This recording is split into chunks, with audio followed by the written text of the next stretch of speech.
Sim, obrigado. Então, República da Somália, aqui temos a bandeira, é uma bandeira nova, a bandeira antiga era uma bandeira azul com uma estrela amarela, foi mudada recentemente. Pode passar o segundo quadro. Algumas informações: esse país fica na África extrema oriental, tem uma população 3.800.000 pessoas. A primeira foto são de crianças extremamente subnutridas. A Somália é um dos países mais pobres do mundo e aonde existe talvez hoje o maior número de famintos no nosso planeta.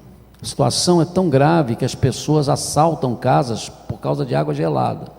Ter geladeira lá é uma preciosidade. Então, às vezes, os grupos armados invadem casas quando elas têm água gelada para poder tomar. Tal é a escassez de água e de alimento. De qualquer maneira, estamos vendo uma criançazinha ali bem alimentada, menina bonita, não é?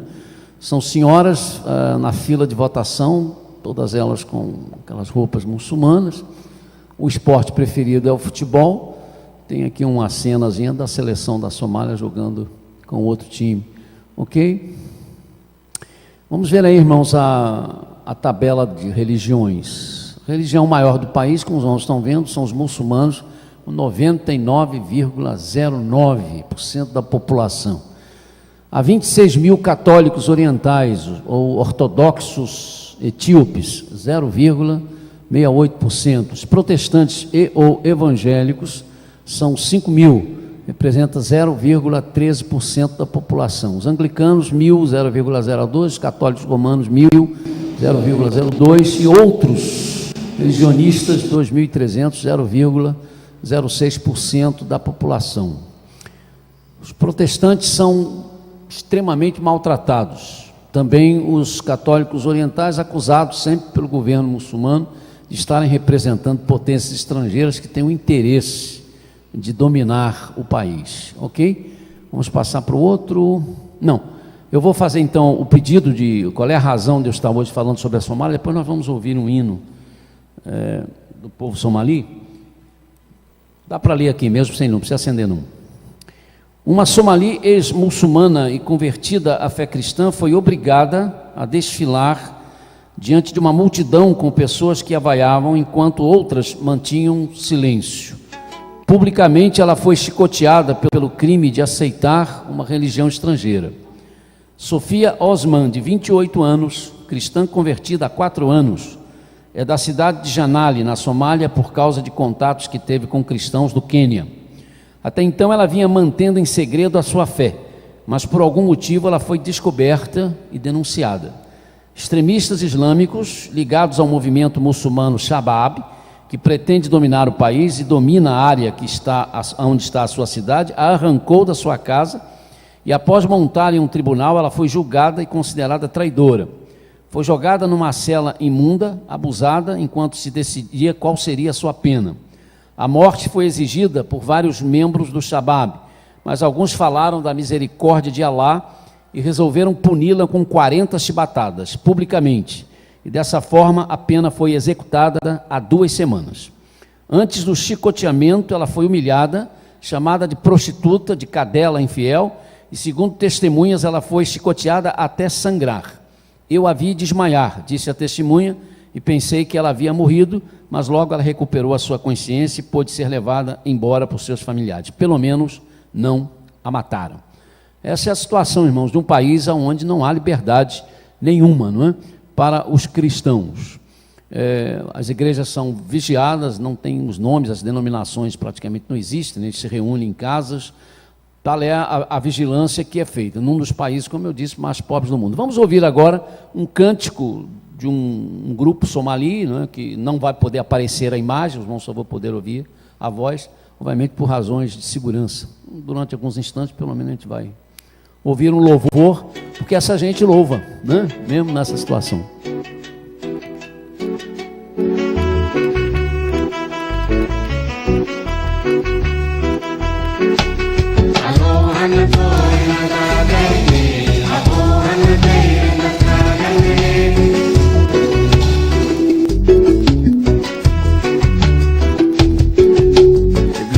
dagaala dariiqane abowhana dayrin dadkaagane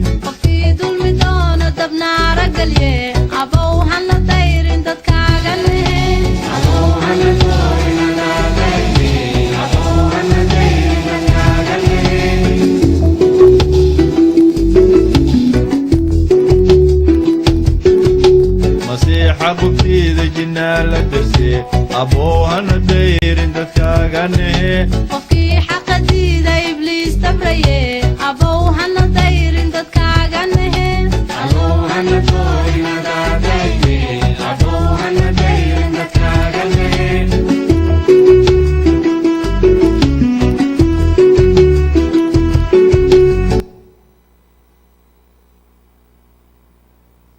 Vamos ter então alguns momentos de oração pela Somália. Vamos orar pela irmã Sofia Osman, não é? Ela foi... Os parentes saíram com ela do local, diz que ela parece que voltou para casa ontem, não é? Uma situação muito difícil. A gente às vezes fala, não tem como imaginarmos, irmão. Nós vivemos num país de liberdade, não é? Não dá como imaginar o que é ter a nossa liberdade cerceada, entrarem na nossa casa, nos espancarem pela nossa fé em Jesus Cristo. Eu insisto em manter isso, irmãos, porque nós estamos vivendo um cristianismo balofo. Cristianismo de pregação, de glórias e de bênçãos, e nós estamos esquecendo os que estão sofrendo. O corpo de Cristo está sendo machucado, torturado em mais de 60 países do mundo, e nós estamos vivendo um cristianismo que parece que, né, estamos no melhor possível, até o dia que começar a acontecer conosco. E aí eu quero saber qual vai ser a nossa reclamação. Então, pelo menos, a nossa obrigação é nos identificarmos com aqueles que estão sofrendo e orarmos por ele. É o mínimo, né, que nós podemos fazer. Então, vamos ter alguns momentos de oração silenciosa. Gostaria que os irmãos orassem. Isso aqui não foi na Idade Média, não foi há 100 anos atrás, foi há 2 semanas atrás, 2 semanas. Né? Orem por isso. E as coisas se sucedem, as notícias são tantas que teria que publicar um jornal imenso de tanta coisa que estão fazendo com o povo de Deus nesses lugares. Então é hora da gente ficar atento, né? Ficar atento, porque a coisa é muito mais séria do que a gente pensa. Vamos orar.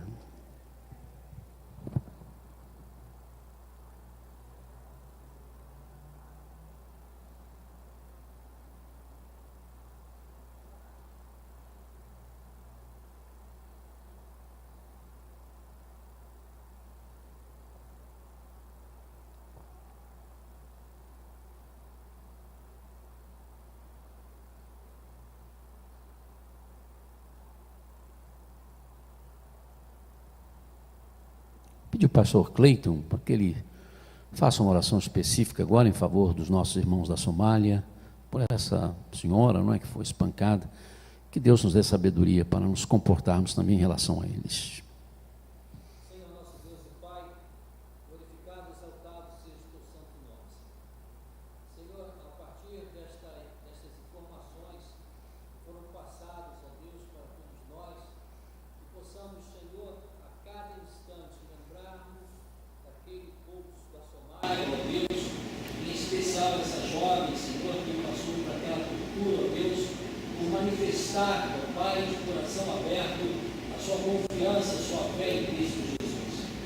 Senhor, que este ato, ó Deus, não venha a ficar, ó Deus, incólume, não venha a ficar, ó Deus, no esquecimento, mas que sirva como testemunho da sua fé, e muitos, Senhor, muitos daquele povo possam ser alcançados, ó Deus, porque verdadeiramente, Senhor, o seu sacrifício, aquele momento de dor, com certeza, ó Deus, vai servir para que muitos, Senhor, venham a conhecer e a aceitar Jesus Cristo como o Senhor, ó Pai da sua vida. Amém, Jesus. Seja abençoando esse povo, ó Deus, fazerem verdadeiramente os seus servos, aqueles que são homens e mulheres, crianças, jovens e adolescentes, profetas de Jesus Cristo, como o Senhor, possa, Senhor, continuar nesta tarefa, Deus, porque sabemos, Senhor, que com certeza, em breve, Senhor, todos nós estaremos contigo no teu reino. Amém, amém, Jesus. Portanto, fortaleça aos teus servos, que estão, ó Deus, mesmo passando por momentos difíceis, ó Deus, mas cremos no poder, Senhor, do teu Santo Espírito. Amém, Jesus. Estará com eles, ó Deus, fortalecendo o Senhor para que continue a professar que Jesus Cristo é o Senhor. Amém, Jesus. Pai, que nós aqui que vivemos num país, Senhor, democrático, num país em que temos a liberdade religiosa, que possamos a cada instante nos lembrarmos, Senhor, do povo da Somália, lembrarmos, Senhor, daqueles teus servos que estão ali, passando necessidade, passando dificuldades e perseguições, para que o teu nome, Senhor, venha a ser exaltado, que possamos orar insistentemente, para que verdadeiramente, Senhor, Pai, aquele povo seja alcançado para a glória do teu nome. Por isso, Pai, muito obrigado. Obrigado por este momento missionário. Obrigado, Senhor, porque temos a oportunidade de falarmos contigo com liberdade. Assim, ó Pai, choramos e agradecemos por tudo em nome de Jesus. Amém, amém. Vamos abrir as nossas Bíblias no capítulo 11 da Epístola de Paulo aos Romanos. Nós estamos começando hoje o capítulo 11, não é? Vamos ler os primeiros 12 versos. Romanos capítulo 11.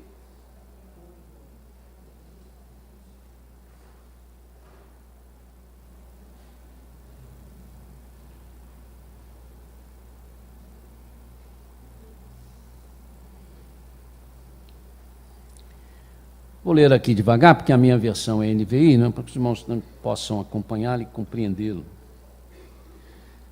Pergunto, pois, acaso Deus rejeitou o seu povo? De maneira nenhuma. Eu mesmo sou israelita, descendente de Abraão, da tribo de Benjamim.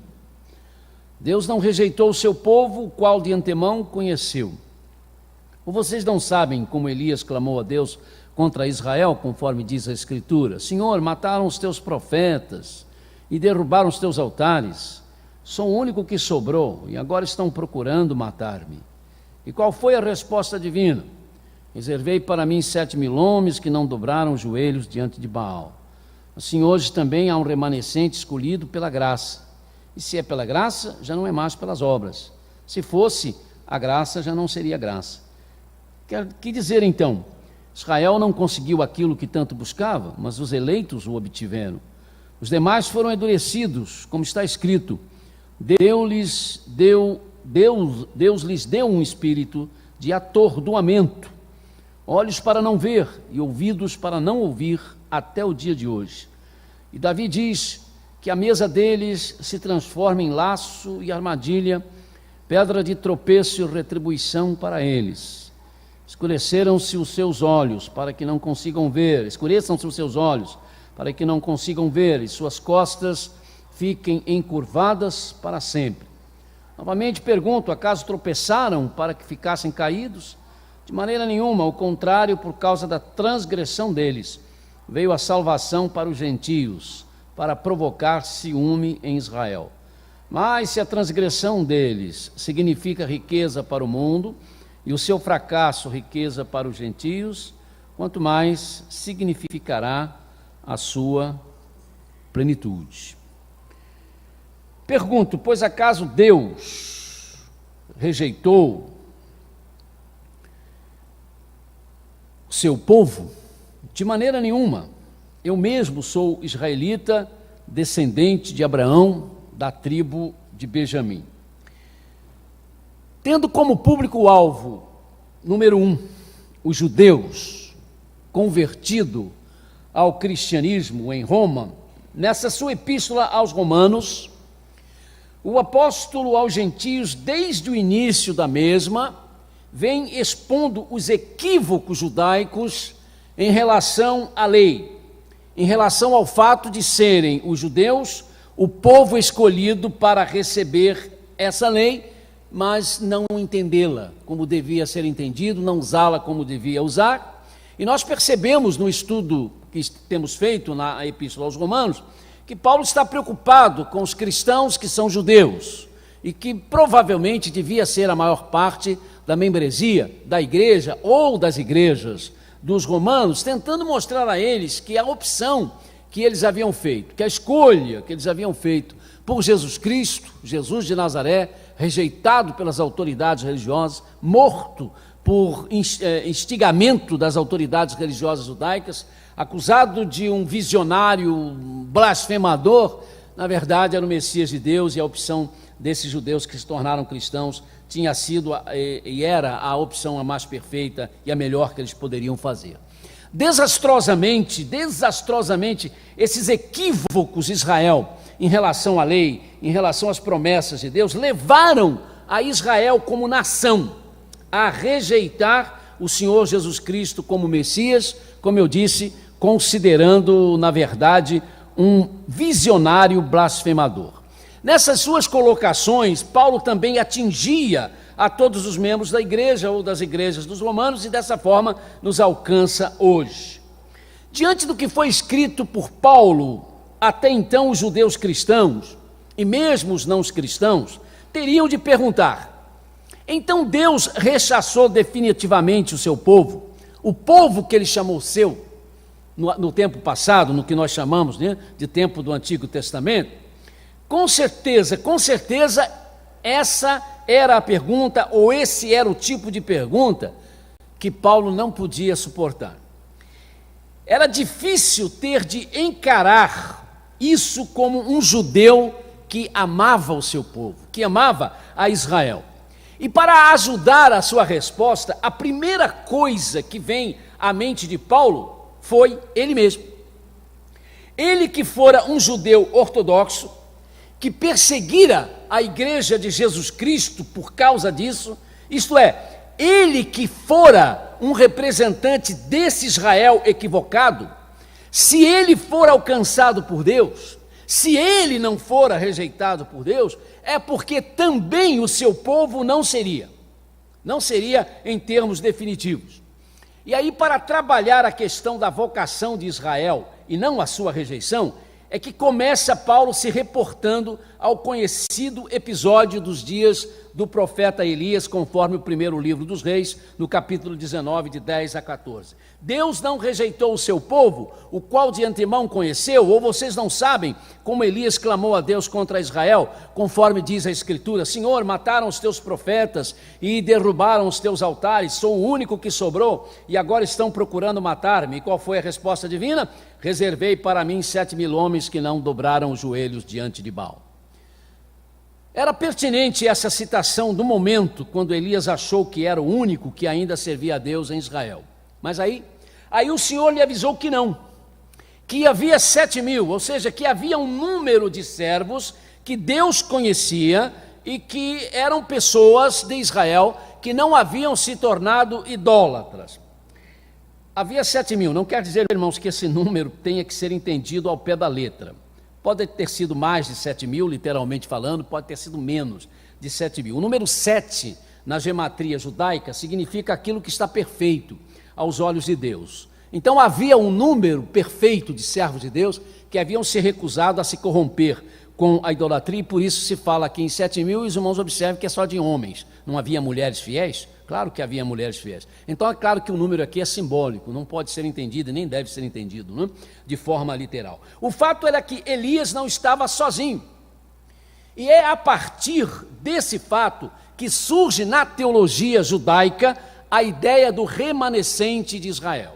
Essa ideia do remanescente de Israel não é uma ideia cristã, uma ideia que vem da teologia judaica, dos tempos veterotestamentários. Os profetas trabalharam isso. Os irmãos lerem os profetas, vão perceber que os profetas trabalharam com isso, pois eles sabiam que em tempo algum toda a nação de Israel fora fiel a Deus. Nunca foi. A nação de Israel, ela nunca foi inteiramente fiel a Deus. Haja visto o que aconteceu ou acontecera na peregrinação do Egito para a terra prometida. Na verdade, a verdade é que nação alguma, e também igreja nenhuma, será inteiramente salva. Daí essa ideia de um povo todo escolhido, de uma igreja toda escolhida, não se sustentar. A salvação, o relacionamento com Deus é, acima de qualquer coisa, um relacionamento pessoal. E dessa forma, quer num país, quer numa denominação, quer numa igreja local, somente o remanescente é que será salvo. Isto é, os sempre 7.000, que não dobram os seus joelhos a Baal. Todas as igrejas têm os 7.000 que não dobram os seus joelhos a Baal. E são esses os que vão ser salvos. Não vai ser toda a membresia. Em todas as denominações realmente cristãs existem os 7.000 que não dobram o joelho a Baal. Serão esses os salvos. Em todos os países do mundo existem os 7.000 que não dobram o seu joelho a Baal. E serão esses que serão salvos. Porque os 7.000 significa, o não dobrar os joelhos a Baal, significa fidelidade a Deus. Daí Paulo ter escrito: assim hoje também há um remanescente escolhido pela graça. E se é pela graça, já não é mais pelas obras. Se fosse, a graça já não seria graça. Que dizer então? Israel não conseguiu aquilo que tanto buscava, mas os eleitos o obtiveram. Os demais foram endurecidos. O que são escolhidos por Deus? O que quer dizer essa expressão? Os eleitos ou os escolhidos por Deus. São aqueles, meus amados, que têm anseios por Deus.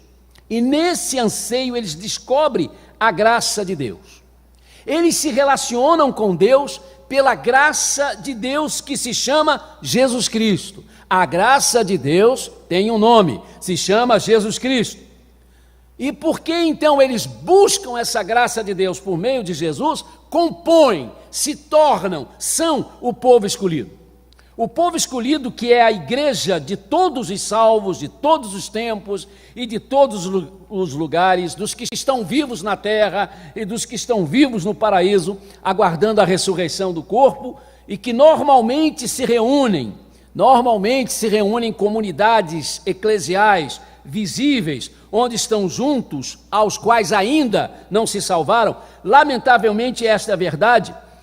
Todos são membros de uma igreja, todos os que são membros de uma igreja local, nem todos são membros, não é? Desta igreja formada de todos os crentes, de todos os salvos, de todas as épocas e de todos os lugares. Há um remanescente de Deus, que só Deus conhece. A verdade é essa.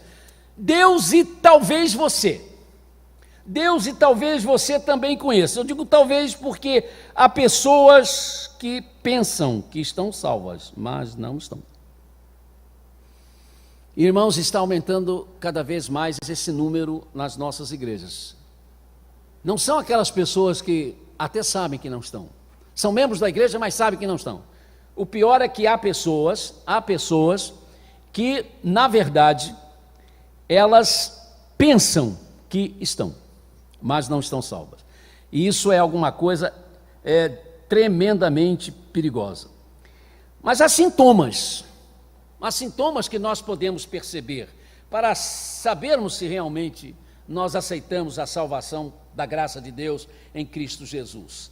Eu sei que há momentos que nós podemos ter dúvidas, não é? A dúvida nos assalta. Mesmo um bom crente, mesmo aquele que tem certeza da sua salvação, pode, por determinadas circunstâncias, de repente duvidar de que está salvo. Isso é perfeitamente possível. E nesses momentos o que o crente precisa é lembrar-se de que quem garante que ele está salvo é o Senhor Jesus Cristo. É Ele que nos garante isso e não aquilo que nós sentimos ou deixamos de sentir. Não há lugar nenhum da Escritura que diz que o que prova que você está salvo é que você vai se sentir salvo. Você não vai me apontar um texto da Bíblia que mostre isso. Mas você vai ter a palavra de Jesus Cristo. Aquele que crê em mim, ainda que esteja morto, viverá. Quem crê em mim tem a vida eterna. Deus ama o mundo de tal maneira que deu seu Filho unigênito para que todo aquele que nele crê não pereça, mas tenha a vida eterna. Então é a palavra. É essa palavra que sustenta a minha segurança, que me dá a convicção nos momentos em que eu, por causa da minha humanidade, da minha fraqueza, de repente possa duvidar, né? Então é bom que eu gosto de falar isso, porque às vezes há crentes que têm essa ideia, né, de que não podem duvidar nunca, e quando duvidam, por razões várias, até de problemas espirituais, entram em crise maior do que essas crises deveriam ser, porque elas são, nesse aspecto, facilmente resolvíveis, desde que eu lembre que quem me fez a promessa foi o Senhor Jesus Cristo, e não depende isso dos meus sentimentos. No entender de Paulo, se por um lado Israel, como nação racial, foi rechaçada, o Israel espiritual, não. O remanescente, não sendo a nação toda, em termos raciais, é a nação que poderíamos chamar o Israel espiritual. E como temos lembrado aos irmãos, Maria era judia, José era judeu, os apóstolos eram judeus, a primeira igreja cristã, a de Jerusalém, era composta de judeus, os prosélitos, os primeiros missionários cristãos foram judeus, o remanescente de Deus, o verdadeiro Israel. Mas o que se pode dizer dos outros? Há aí uma afirmação terrível por parte do apóstolo. Que dizer então? Israel não conseguiu aquilo que tanto buscava, mas os eleitos o obtiveram. Os demais foram endurecidos, como está escrito. Deus lhes deu um espírito de atordoamento, olhos para não ver e ouvidos para não ouvir, até o dia de hoje. Davi diz que a mesa deles se transforma em laço e armadilha, pedra de tropeço e retribuição para eles. Escureçam-se os seus olhos para que não consigam ver e que suas costas fiquem encurvadas para sempre. Paulo lançou mão de Deuteronômio 29, verso 4, aonde se lê: mas até hoje o Senhor não lhes deu mente que entenda, olhos que vejam e ouvidos que ouçam. E que na Septuaginta, a versão grega do Velho Testamento que Paulo citou, está assim: Deus lhe deu um espírito de atordoamento, olhos para não ver e ouvidos para não ouvir, até o dia de hoje. Paulo lançou mão do Salmo 69, versos 22 e 23, aonde se cantava que a mesa deles se lhes transforme em laço, torne-se retribuição e armadilha, escureçam-se os seus olhos para que não consigam ver, faz-lhes tremer o corpo sem parar. Mas que na versão da Septuaginta está que a mesa deles se transforme em laço e armadilha, pedra de tropeço e retribuição para eles, escureçam-se os seus olhos para que não consigam ver e suas costas fiquem encurvadas para sempre. As afirmações do Deuteronômio foram pontuais, ou seja, foram para a época da peregrinação no deserto, mas Paulo a traz para os seus dias e encaixa essa afirmação nos seus dias. A citação do Salmo era uma palavra profética, claramente encaixada no que viria para a nação de Israel por causa da rejeição de Jesus Cristo. A rejeição a Jesus Cristo trouxe todos esses transtornos que o salmista mencionou para os judeus, todo o sofrimento do povo judeu, confirmado inclusive nos momentos que antecediam a crucificação, quando aquelas autoridades judaicas disseram que o seu sangue caia sobre nossa cabeça e dos nossos filhos, né? Trazendo todo o juízo e a maldição de Deus para eles. Agora é bem importante que se diga uma coisa: isso não justifica, sob hipótese nenhuma, as perseguições movidas aos judeus em nome dos cristãos. Porque todos os pogrões que foram feitos contra os judeus, todo o sofrimento que foi imposto ao povo judeu, feito pelo cristianismo, a justificativa era essa: vocês mataram Jesus. Vocês crucificaram Jesus, vocês mandaram que o sangue dele caia sobre nossa cabeça, então, na verdade, nós estamos sendo instrumentos de Deus para punir vocês. Isso não tem absolutamente nenhum endosso nas Sagradas Escrituras. O verdadeiro cristianismo jamais faria uma coisa dessa. Os judeus não precisam dos cristãos para serem punidos. Os judeus são punidos pela própria história, ao mesmo tempo que é o maior milagre da história. Não é? Historicamente falando, o povo judeu é um dos maiores milagres ainda hoje, porque é o povo mais antigo que ainda existe. Todos os demais povos antigos desapareceram. Alguém pode dizer: mas e o povo egípcio? Não, esse egípcio que existe hoje não tem nada a ver com aquele Egito do tempo de Faraó, dos tempos de José, não. Aquela raça desapareceu completamente. Esse povo egípcio está lá, é relativamente moderno, é uma mistura de árabes modernos com cóptas, não tem nada a ver com aquele povo do Antigo Testamento. O povo mais antigo que sobrevive até hoje é o judeu. Então, de certo modo, o milagre continua, mas não é necessário, não havia necessidade que a igreja, ou a que se chamava igreja, não é, se levantasse contra eles, e aí até os protestantes também são culpados, não é? Porque Lutero no início da reforma morria de amores pelos judeus, morria de amores, a expressão era essa, mandou que eles fossem protegidos, que ninguém fizesse mal a eles, eles eram a menina dos olhos de Deus, mas eu creio que a intenção de Lutero era com isso converter os judeus ao protestantismo. E quando viu que os judeus não queriam se converter, pelo contrário, aproveitando a liberdade inicial que a reforma deu na Alemanha a eles então se tornaram ainda mais judeus do que eram, Lutero encheu-se de fúria e mandou queimar as sinagogas, e mandou prendê-los, e entrou na mesma carruagem dos outros, né, que haviam feito, e depois nós vamos encontrar em tantos outros países dominados pelo chamado protestantismo, uma opressão e uma instigação e uma perseguição aos judeus muito grande, né? Embora nós podemos ter na defesa do protestantismo o fato que também serão depois os primeiros países a reconhecer o direito deles e a liberdade deles. A primeira sinagoga construída em toda a América, foi construída, sabe onde? Em Recife, na cidade de Recife, no tempo da invasão holandesa. Foi Maurício de Nassau que deu liberdade aos judeus para terem o seu culto e para terem a sua própria sinagoga. E eles mandaram vir um rabino da Europa para cuidar dos assuntos espirituais deles. Não tinham assim, não podiam fazer tudo o que queriam, não.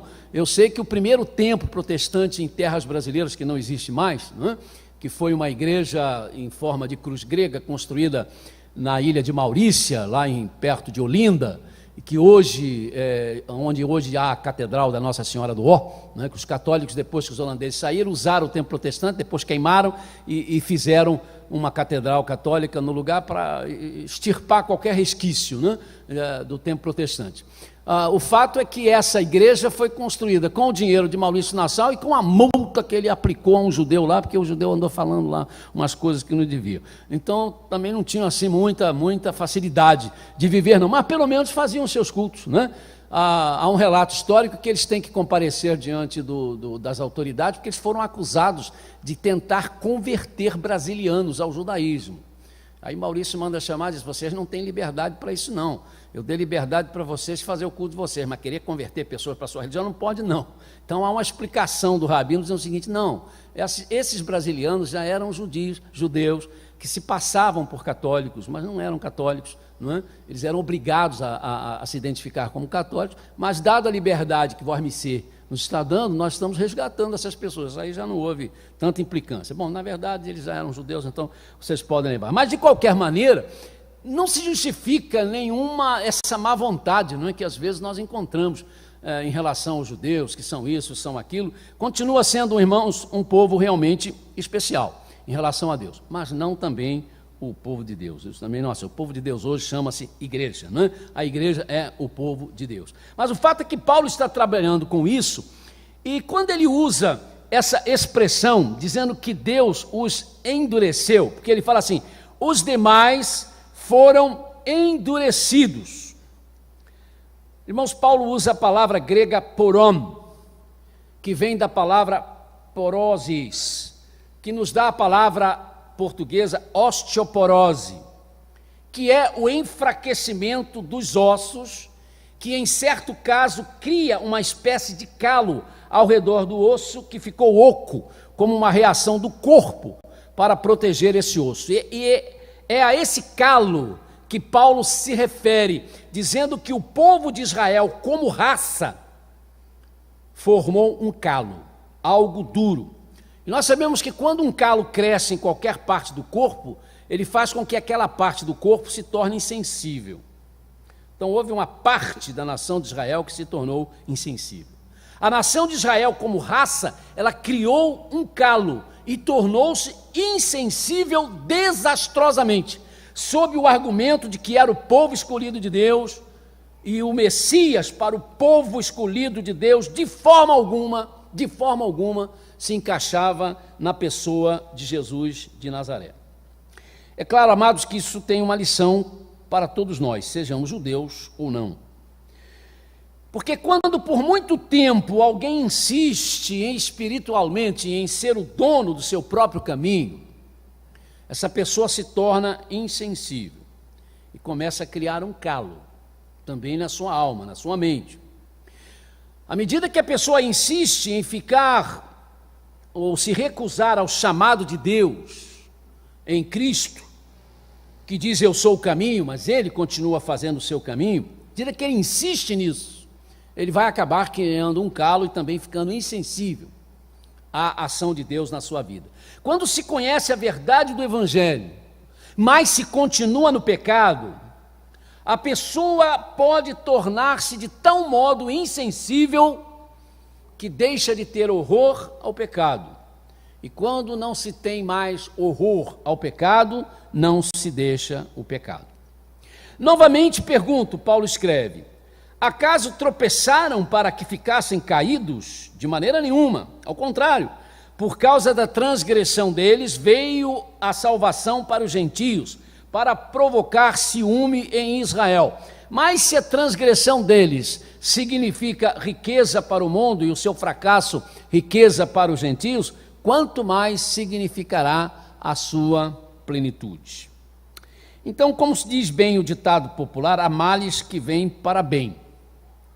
E aí Paulo afirmou que foi por causa dessa insensibilidade da nação de Israel como uma raça que Deus escancarou as portas para os gentios, isto é, para os não-judeus. Mas vamos entender isso aqui. A bênção aos gentios, a bênção aos não-judeus, estava prometida desde que Deus chamou a Abraão e disse que por causa da descendência dele, todas as famílias da terra seriam abençoadas. Então, se Israel, como nação racial, não tivesse rejeitado Jesus de Nazaré e o recebesse como Cristo de Deus, como Messias de Deus, Israel teria continuado, estaria até hoje na Palestina, não teria ficado esse imenso tempo, né, fora da Palestina, expulso e vagando pelo mundo, e seria, sem dúvida, o centro da fé cristã. Todos os cristãos teriam Israel como referencial para o Messias judaico que haviam aceitado. Jesus teria sido crucificado. De qualquer forma, Jesus teria sido crucificado por causa dos nossos pecados, porque foi para isso que ele veio para morrer por causa dos nossos pecados, mas não teriam sido judeus que o empurrariam para a cruz. Mas não foi isso que aconteceu, não foi isso que se deu, e essa rejeição culminou com o fato de que a nação de Israel, como um povo, perdeu o privilégio de ser o povo referencial, o povo que governaria o povo de Deus, a igreja de Cristo.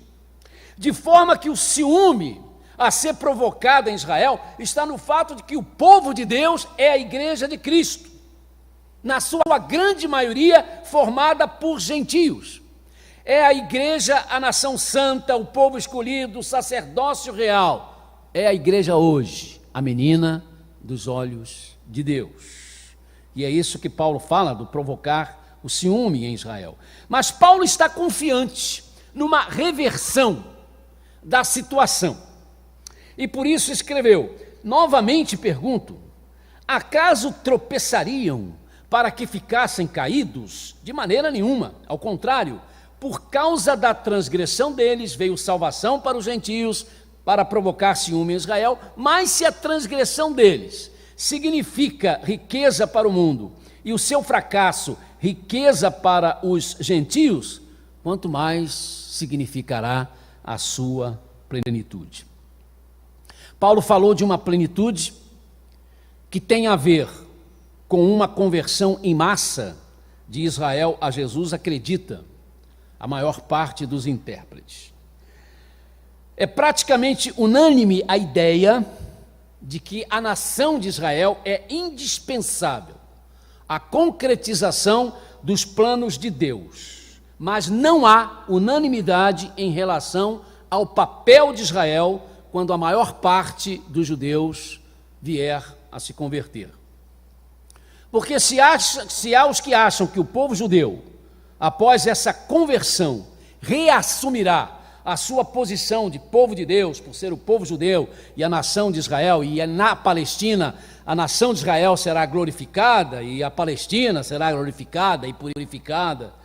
Se há os que acham isso, há os que entendem que os verdadeiros israelitas, os verdadeiros judeus hoje, são os que declaram o senhorio absoluto de Jesus Cristo, judeus e não judeus, e que Israel, ao reconhecer a sua vocação primeira, razão pela qual Deus usou judeus para começarem a pregar sobre Jesus, quando reconhecerem isso, os judeus convertidos se juntarão aos não-judeus para ser um só rebanho, sob um só pastor, e judeus e não-judeus serão o Israel de Deus para sempre, sem quaisquer diferenças de um lado ou de outro, sem que um lado seja superior ao outro.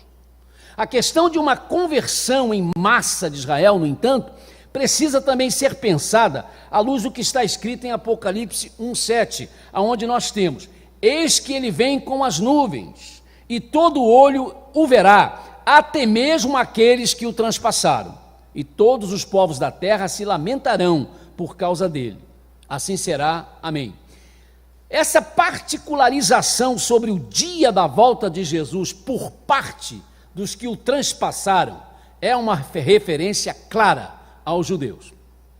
E ela nos parece falar então de uma parte dos judeus que continuará incrédula e que sempre será lembrada como Israel que rejeitou o Messias de Deus. Mas não há porquê, não é? Não há porquê e não há porquê não desejar, e aí fazer a nossa parte em missões, para que alcancemos os judeus e esperarmos que a maior parte deles esteja convertida, não é? Quem sabe, vamos ver isso, formando com os não-judeus o povo que vai habitar os novos céus e a nova terra, a nova Jerusalém, mas não esta Jerusalém estabelecida na Palestina. Naturalmente que, como eu disse, existem várias interpretações em relação a isso, mas a maior parte do povo batista segue essa ideia que eu acabei de colocar para os irmãos. Podemos sim, cremos, né, nessa restauração espiritual do povo de Israel, como um grande número de conversões, não sei se em massa, se todo, mas uma espécie de declaração final da vitória de Deus. Mas isso não vai fazer do povo de Israel o velho, antigo povo do Antigo Testamento, chamado povo de Deus, cheio de privilégios. Não. Os privilégios foram dados à igreja e eles se juntarão. Na verdade, eles virão para a igreja, não é? Porque estão fora atualmente da igreja. Então virão para a igreja e serão colocados dentro da igreja, todos nós, como membros do povo de Deus, sem quaisquer diferenças. A gente que complica muito isso, né? Houve um pastor batista chamado Vim Malgo, que criou a missão A Chamada da Meia-Noite, que faz um trabalho social e evangelístico muito bom na Bolívia, faz um trabalho em alguns países da Europa, mas principalmente em Israel. Vim Malgo, ele chegou ao ponto de dizer o seguinte: é pecado pregar o evangelho para os judeus. Todo judeu nasce salvo. Basta nascer judeu que está salvo. Eu queria saber aonde o nosso irmão Vim Malgo arrumou isso, porque com isso simplesmente ele acabou com a cruz. A cruz serve para todo mundo, mas não serve para os judeus, porque eles nem precisam da cruz. Eles crucificam Jesus, representando a cada um de nós, é verdade, mas não precisam, né, ser redimidos da cruz. É o perigo que certas doutrinas, né, quando vão sendo aceitas sem a devida análise das Escrituras, levam você. Aquela velha história de um abismo vai chamando o outro, daqui a pouco você está num emaranhado aí, complicado de sair.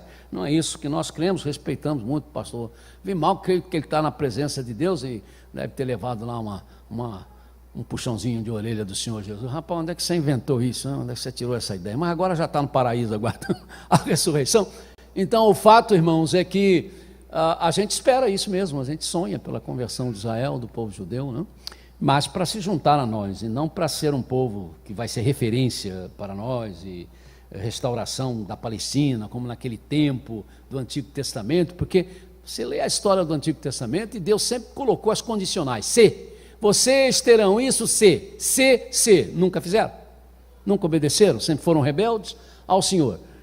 Perderam a herança, estão lá em Israel por vontade de Deus, acredito, porque existe ali um compromisso de Deus, né, com o nome dele. Deus é fiel a ele. Esses dias eu estava falando com o Fernando e a Renata vieram me conversar sobre isso, sobre essa questão de até um hino que nós gostamos demais, né, que nós vemos, tu és fiel, Senhor. E aí eu me lembrei do reitor da Faculdade Batista de Teologia de São Paulo, que ele disse que isso aí precisa ser muito bem entendido, porque Deus, irmãos, não é fiel a nós. Deus não é fiel a nós, Deus é fiel a Ele. Deus não pode ser fiel a seres humanos. Então, quando Deus te abençoa, quando Deus me abençoa, é porque Ele é fiel às promessas dEle. Ele está fazendo isso por causa do nome dEle. Não é porque Ele tem um compromisso com você e Ele não possa romper esse compromisso. Porque senão Ele estaria sujeito a você. Então Ele disse, essa teologia é muito complicada, porque ela não é bíblica. Então Ele disse, quando nós cantamos o Tu és fiel, Senhor, entendendo isso, Tu és fiel, Senhor, a mim, não é porque eu mereça a fidelidade, é porque eu sou infiel, mas Tu és fiel. E como Tu és fiel à Tua promessa, então Tu está sempre cumprindo as Tuas promessas para comigo, mas não que Deus tenha que ser fiel a mim, baseado no quê? Não é? Ele me ama, então porque Ele me ama, cumpre as Suas promessas. Então Deus é fiel ao nome dEle. E eu acredito muito que essa permanência de Israel na Palestina, né, apesar de toda a oposição do mundo contra os judeus, tem a ver com a fidelidade que Deus tem com o seu nome. Né? As promessas de Deus em relação a Israel, aquela terra, envolveram muito o nome de Deus. Eu direi, eu farei. Então, por causa do nome de Deus, está lá. Mas não era da maneira como podiam estar. Né? Se eles tivessem recebido Jesus Cristo, não estariam na Palestina ameaçados por Irã e por todo mundo que é ao redor, sem sossego, porque eles nunca têm sossego. Né? É uma nação que é próspera, é adiantada, mas não tem sossego. Não tem sossego. E tem umas coisas assim muito estranhas. Né? Eu tenho sempre lembrado aí, inclusive quando vou tentar explicar certas situações de casamentos, né? Sobre o casamento civil. Vocês não sabem, em Israel não existe casamento civil. Ou o casamento é feito pelo rabino, ou não vale. Não interessa se você é católico, não interessa se você é ateu, não interessa se você é protestante. Se você não se casar diante do rabino, você não está casado. Aí foi aquela discussão que nós levantamos. E aí? Como é que faz? O casamento não é feito, o casamento aí, quando as famílias cristãs então se reúnem e fazem o compromisso, não é válido diante de Deus? Como é que não é válido? Só é válido se o rabino fizer? Né? Mas é um país moderno, mas que tem ainda essas ideias meio extravagantes. Né? Se você for na Israel, cuidado por onde você vai andar no dia de sábado. Viu? É a minoria, não é a maioria não, mas tem um grupo de judeus que fica com pedras na mão para saber se você vai sair com o seu carro. Quando você sai com o seu carro, eles cravam o teu carro de pedrada, está quebrando sábado, ainda continua, com aquela mesma, mas ainda bem que a maioria não quer nada, com nada, nem com Jeová, nem com nada de nada, mas se vive lá, né, tem que se sujeitar. Agora, oremos pela paz de Jerusalém, não é isso que a Bíblia diz? Temos que orar sempre pela paz de Israel, irmãos, e a paz de Israel